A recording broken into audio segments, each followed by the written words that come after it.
He had his gun, so he just swung it open. I start to notice that, the atmosphere feels a little bit weird. First thing he seen was this 6.5 foot tall, broad shoulder, dark hair. That freaked him out. We hadn't talked to her about like life and death and what any of that means. She's 3 years old, So we turned around. Suddenly there's a whole tree falling across the road. And she was describing to us that, there was a deceased person that she could see visually. You're listening to Cryptid Clues, where we tackle the ever-expanding history and mystery of monsters and supernatural madness every Monday. You can find us at CryptidClues.ca for more information, or even check out exclusive content and support us at patreon.com/CryptidClues. Hello, ladies and gentlemen. Happy New Year. We made it. 2024 has arrived. I'm curious, though. These years, they keep seeming to progress faster and faster.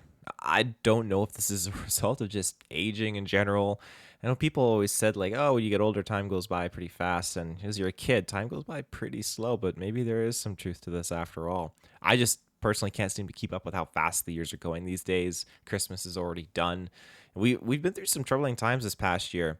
In Canada, we got hit really hard by those wildfires. Me and Reuben did an episode on that and discussed it. And to top it off, our winter season has basically been devoid of snow. And I know a lot of people are probably thinking, hey, no snow is not a bad thing, safe for driving and whatnot. But I love snow. I really, really do. And usually where I'm at, we hit some pretty substantial negative temperatures, like freezing. And that's not been the case. It's been warm spring weather for the past few weeks. It's been very, very peculiar. Even in some of the more central provinces of Canada where they should be just dumped on for snow, there's nothing. It's just a cold wind and that's it. Still some like positive temperatures, which blows my mind. But anyways, I digress. 2023, though, it being upside down as it has been, I certainly do hope that this new year we get a little bit more of a normal and familiar and just positive vibe back into just everyone's lives, just the whole world. That would be nice. Things just got really chaotic in 2023, but we got some very interesting things that unfolded too, like aliens, UFOs, conferences, tons of stuff that unfolded. And so I'm excited to see a lot of this carry over into the new year, where we get to talk about more cryptids, more encounters, more experiences, and just really dive into a whole plethora of new things for the show. So for today's episode, it's something very classic, low-key. It's the holiday. We're recovering from our partying or our low-key evenings the other night, but this is going to be just some encounters. But before we get into that, a couple of plugs. You can find our last episode of 2023 on our news feeds and social media channels. It's our Christmas-themed episode, and Reuben delivers a fantastic holiday story that's followed by a few paranormal experiences. Coming up soon, we have a few interviews in the works, just a matter of scheduling and getting them recorded.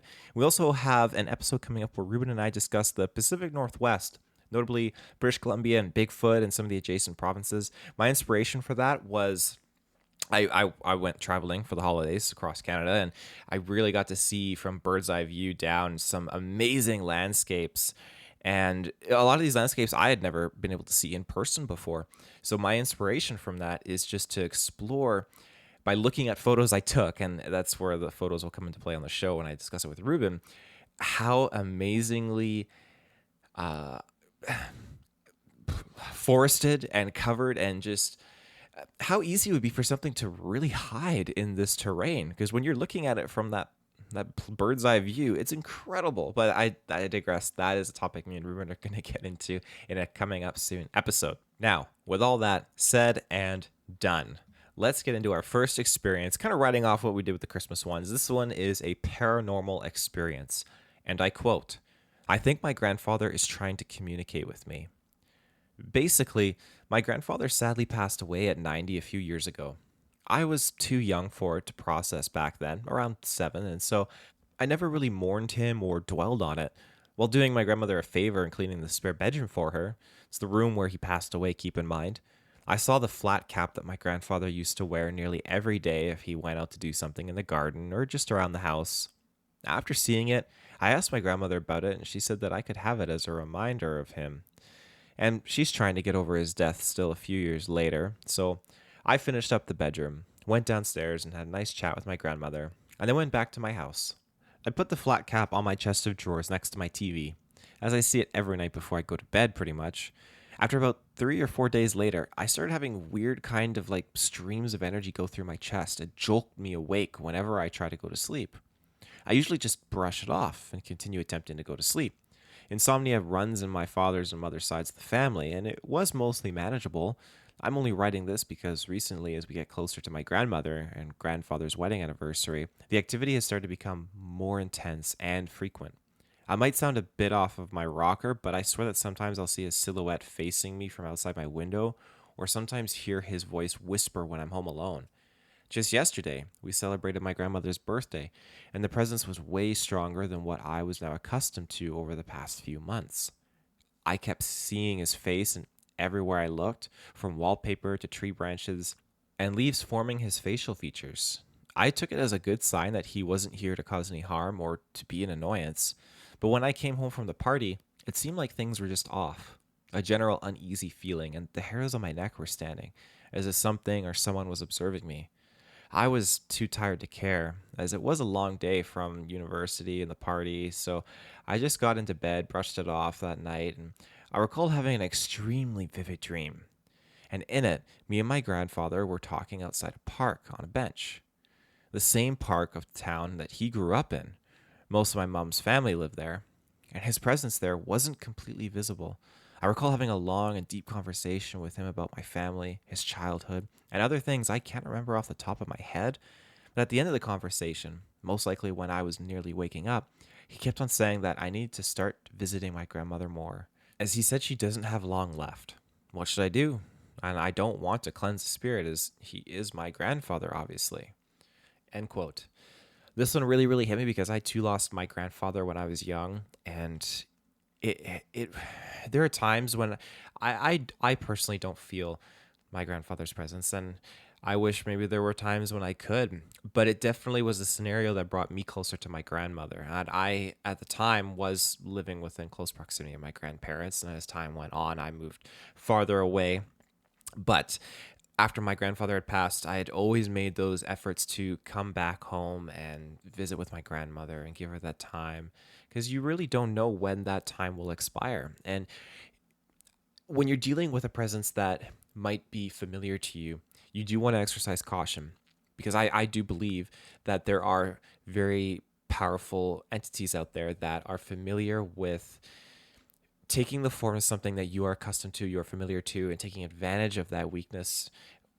I don't like saying the term weakness. They see it as a weakness, but it is really also compassion and a form of strength. But they see it as a way in, a gate, and they use that to latch onto you.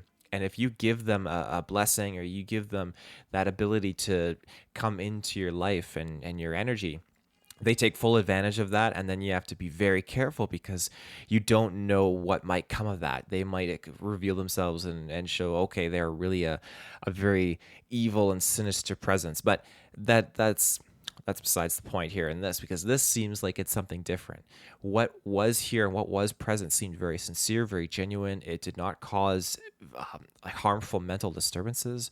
Whatever this is, which I would like to believe it was your grandfather, that it had a very sincere and prominent mission after his death, that he needed to see that your grandmother was taken care of, and needed to see that the family was still together as a family. And I think that's very powerful. I think it's very, very powerful. So this story was very humbling, and I'm really happy I got to share it and to read it. It was a very, very nice experience and story. So hopefully that you were able to capitalize on more time with your grandmother. But without further ado, let's continue on. Let's talk some Bigfoot. Now, this first scenario, very, very short. I'll be paraphrasing it a bit, but it starts off with two individuals that were hiking one day. Weather conditions were cloudy and the rain was just coming down, but it did stop when they were trekking on, and eventually they got to a point where, okay, it's been very muddy, and the rain has stopped, but it's cold. Let's go back. So as they started to return back the way they came and head back to their vehicle, they caught a glimpse of a large impression in the mud. The thing that they realized about this was that the impression came after they had walked through here when they arrived. When they were walking up to their destination, there was just a ton of mud, but there was just their prints left behind. There was nothing else. So when they were returning, boom, big footprint right in the mud. Now, they recall, again, no nearby impressions around the surrounding areas, just through this little plotch of mud. But this was also followed with some peculiar vocalizations nearby. Now, nothing Sierra sounds tier, but as they claim, is just uncomfortable animal noises nonetheless. At least they speculated it was animals. They got out of there really, really quick. They did take a photo of this print, but all in all, they got met with so much backlash. I really, really felt sorry for them. I guess people just poking away, and that's everyone's right. If you are skeptical and you want to poke away at someone's story and find the holes in it, that is justified. But I know when I was speaking with this person, they seemed very sincere, very genuine. They just said it as it was. Like, hey, I got nothing to benefit off of this. We were just out hiking, and boom, this thing appeared right in front of us. We heard some weird noises, and we got the heck out of there. That to me sounds like it could be a plethora of cases. Most people that don't even think about Bigfoot or know Bigfoot, they're out in the bush, they're doing their own thing, and all of a sudden something happens. Like, this is kind of weird. Let's get out of here. You don't ever see the creature. You don't ever speculate that it could be the creature, but those kind of cases, they probably just die off with most of the people that experience it. But for all we know, it could have been a genuine Sasquatch experience. It's just something just to keep in the back of your mind. I just thought it was a very interesting case, and I'm glad that they got out of there, because I'm not saying that they were escorted out, but if that was the case, this cryptid was following them along and didn't make it prominently noticeable, like, hey, I'm following you and I want you to get out. But it seemed like maybe if there was something, it was genuinely interested in them. If this was a prank, if this was a hoax, it's just one of those peculiar situations. Like, you got someone that's just out there waiting for someone to come along and just, oh, they passed. Okay, let's make a Bigfoot print and then just wait and watch. We're recording it for our own satisfaction, I guess, but it's just, it was storming. There was, I don't believe anyone else out there. They're the only ones that were making this hike because it was cloudy and rainy and whatnot. But yeah, it's just one of those situations you have to sit back and just really think about. I digress, however. I have another Bigfoot encounter here, and it is basically an encounter in Oklahoma, and this is about 15 years ago. Now, this individual lived in Sulphur, Oklahoma, the Chickasaw National Recreational Area. They love this park so much, and now this is where I'm going to end quote. I rode more miles on my bike than anywhere else. I've walked nearly every trail and rode every road. Every day I would ride my mountain bike up and down the trails and would be home by nightfall most days. One night, however, I had rode out a bit farther than usual, and on my way back, I decided to ride the trail from an area known as Buffalo Springs, where they have live buffalo roam, and there is a large spring fountain that they all can enjoy. As I was riding back, I knew the end of the trail was coming up, and I would have to cross a stone bridge across the creek, and then up the road towards my home. It was dark at this time, and all I had to use to see was the full moon. I was maybe a few hundred yards from it when I got a sharp pain in my left thigh. I stopped and looked around to see what just hit me, and then I heard a noise sounding like something hitting the ground hard in front of me. There was a rock about the size of a baseball rolling across the trail. Me, confused, starts to look up the side of the hill. Just as I turn my head to look, I almost fall off my bike when another rock comes flying down and hitting my front wheel. I finally have my eyes adjust to look and see someone very tall and dark, covered in hair, at the top of the hill, throwing things at me and screaming. I yelled I had a cell phone and was going to call the police. Now, I didn't actually have one, as I didn't have a cell phone yet. This seemed to have pissed him off, because he started charging down the hill at me. I, for obvious reasons, lift up the bike and took off. Just as I crossed the bridge, I heard huge splashing noises in the creek and seen that it was a large rock that had been thrown. I was in the clear to home, but was frightened all the way there. I went to the ranger station later the next morning and told a ranger that I knew there about what happened. And he just says, "So you were attacked by Bigfoot?" And he laughs. I responded with, "I don't know what it was, but something was trying to hurt me out there." He says, "Okay, if I have any more Bigfoot talk, then I'll let you know what we get." I said fine and left, and the very next week I was riding in the daylight this time when the ranger pulled up next to me and asked for me to get in. I asked why. He said he needed to show me something. We headed to the police department in town. Before we could get out of the car, he turns to me and says, I have to give you a huge apology. I'll be honest that I didn't believe you when you told me that the story of you being attacked. However, it has come to my attention that a couple was out in the same area last night and was attacked in the same way, saying they had seen a large, hairy creature throwing rocks and sticks and screaming at them. They called the police, and they came out with some of the other rangers, including myself. I immediately thought about what you had told me, and when we arrived and started up the hill, sure enough, we were having rocks and things thrown at us. Guns drawn and yelling. 2 officers had actually tackled a man to the ground. He was 6.5 feet tall, naked, covered in mud, and had long hair and a large beard. He had escaped from the Veterans Center across Veterans Lake. Apparently, he thought he was back in Vietnam and was trying to take out the enemy. He said I was very lucky because he was trying to kill me. We went inside so I could give the police my statement as to what had happened.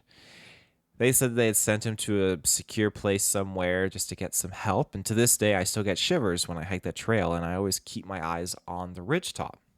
End quote. Now, this is tricky. I get a sneaky suspicion because this seems to have a perfect ending. Dare I say, too perfect of an ending. They brought in the person, they did a statement, they got the information, and that's all fine and dandy, but what if there was more to it? We just have to take this individual's word for how things unfolded. And it's very easy to change the narrative of a story.